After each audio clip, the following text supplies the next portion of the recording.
In this video we are going to study about measles. Measles क्या होती है? वो एक हमारी acute highly contagious childhood disease होती है which is characterized by fever and respiratory symptoms followed by typical rash.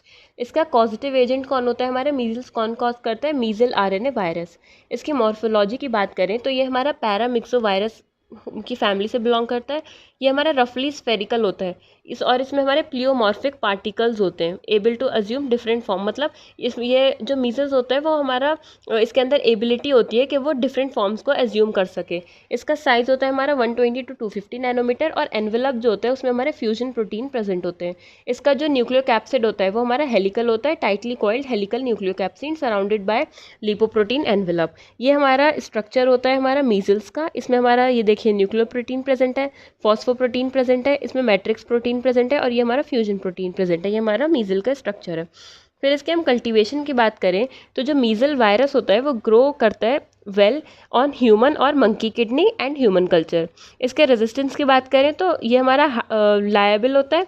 ये हमारा इनएक्टिवेटेड फॉर्म में चला जाता है by heat, UV light and formaldehyde. इन सब के प्रेजेंट में जो हमारा मीजल्स होता है वो हमारा इनएक्टिवेट हो जाता है.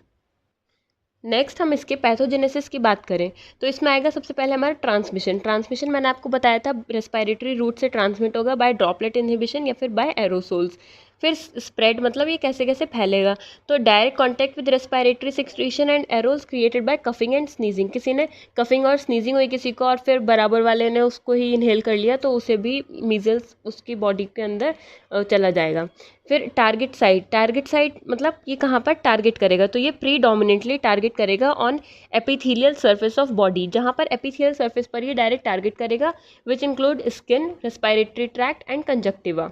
फिर क्लिनिकल मैनिफेस्टेशन मतलब कितना इसका इंक्यूबेशन पीरियड होगा. इंक्यूबेशन पीरियड होता है इसका अबाउट 10 डेज. 10 डेज में ये इंक्यूबेट करेगा. Clinical features of measles are manifested in 3 stages. इसमें 3 स्टेजेस होती हैं हमारी प्रीड्रोमल या फिर प्री इरप्टिव स्टेज, सेकेंड आती है हमारी इरप्टिव स्टेज और आती है हमारी पोस्ट मीजल स्टेज.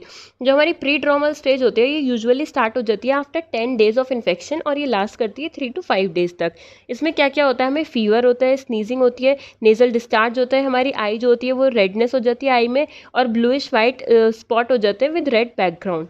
नेक्स्ट आता है हमारा इरप्टिव स्टेज. इसमें क्या होता है हमारा मैक्यूलोपैपुलर रैश हो जाते हैं which is found behind years and face. First सबसे पहले वो हमें ईयर्स और फेस के पास दिखेंगे. फिर उसके बाद वो हमारे नेक और ट्रंक में भी स्प्रेड करेंगे और फिर उसके बाद क्या होगा 3 से 4 दिन में वो हमारे लिम्स, पाम्स और सोल पर भी स्प्रेड हो जाएंगे.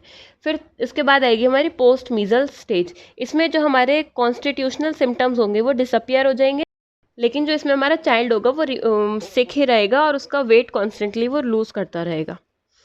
अब इसके हम कॉम्प्लिकेशन की बात करें मतलब किसी को मीजल्स किसी की बॉडी में एंटर कर गया मीजल वायरस तो उससे हमें क्या क्या कॉम्प्लिकेशन हो सकते हैं. उससे ब्रोंकाइटिस हो सकता है पेशेंट को, निमोनिया हो सकता है और डायरिया हो सकता है. इसके हम लेबोरेटरी डायग्नोसिस की बात करें तो सबसे पहले हम स्पेसिमेन कलेक्ट करेंगे which is nasal secretion throat या फिर कंजक्टिवाइटल स्वैप से ब्लड या ले सकते हैं या फिर हम नेजल डिस्चार्ज ले सकते हैं. फिर हम इसमें करेंगे demonstration of multinucleated giant cell and germ stained smear of nasal secretion.